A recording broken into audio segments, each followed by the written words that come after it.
Usisahau kushare, kusubscribe na kulike.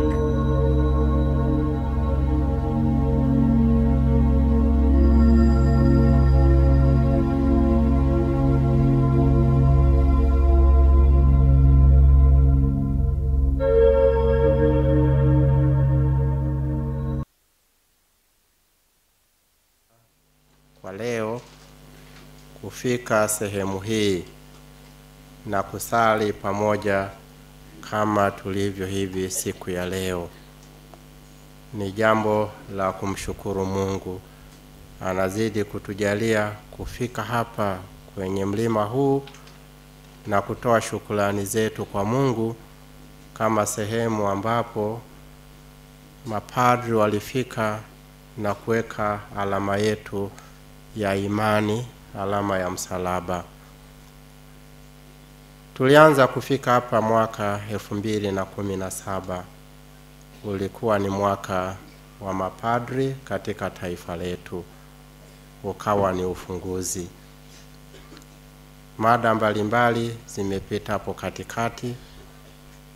Tunapata kuifahamu imani yetu vizuri na kujichotea neema kwa namna ya pekee. Lakini mwaka huu tunafika katika mlima huu kama ilivyoandikwa wale wanaosoma kwenye msalaba pale, Jubilei 2025, mahujaji katika matumaini. Tunafika tukiwa katika jubilei kuu ya kanisa, miaka 225 ya Ukristo duniani. Lakini kwa namna ya pekee mwaka huu pia katika jimbo letu ni miaka 125 tulipofikiwa na imani hii ya Kikristo na sisi tukaipokea kupitia mlango wa parokia ya Kome. Tunafanya maandalizi hayo na baadaye tutafika huko Kome mwezi Agosti kuendelea kuimarisha imani yetu.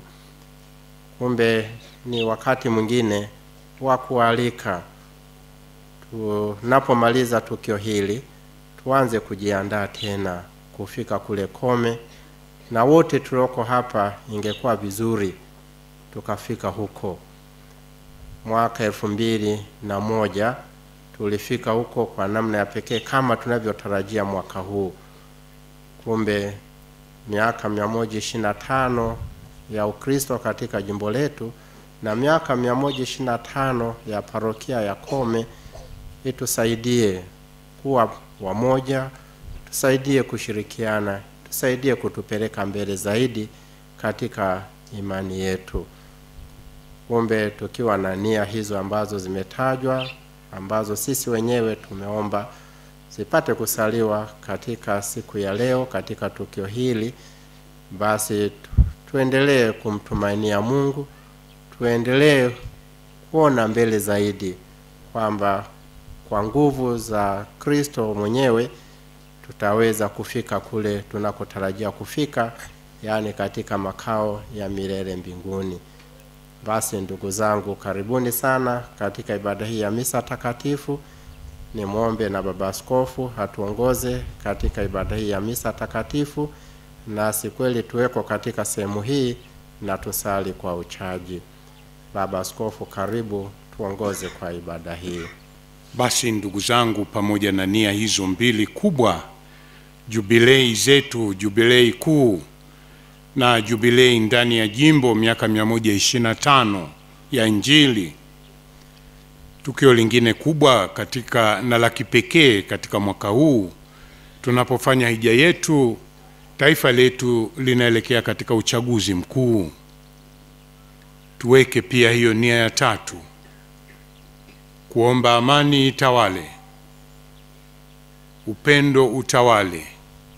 Katika kipindi hiki tunapotaka kuweka viongozi wa taifa,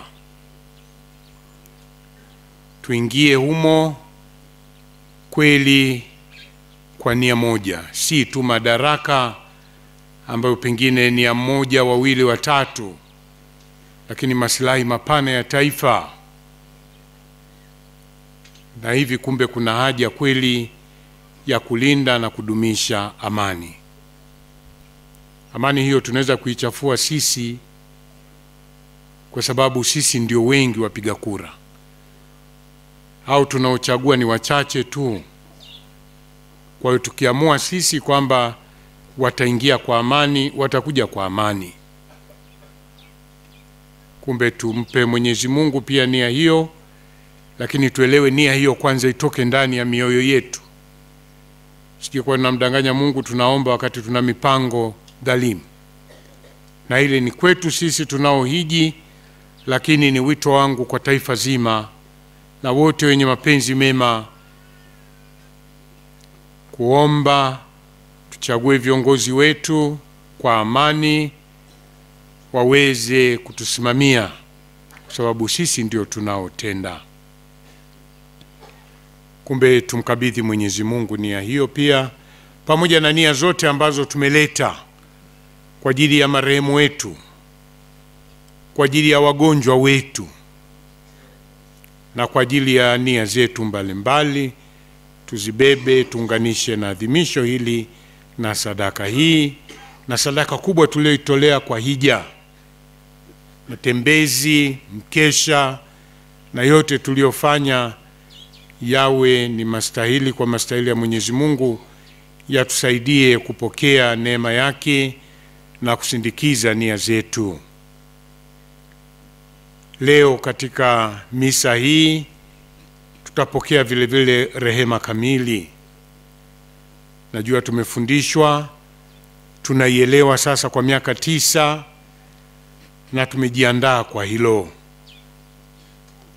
Tumuombe Mungu kweli tumwandalie mahali pa kuweka rehema hiyo, tuipokee, tusindikize maishani. Na sasa tukiri dhambi zetu, tupate kusalishwa kuadhimisha mafumbo matakatifu. Usisahau kushare, kusubscribe na kulike.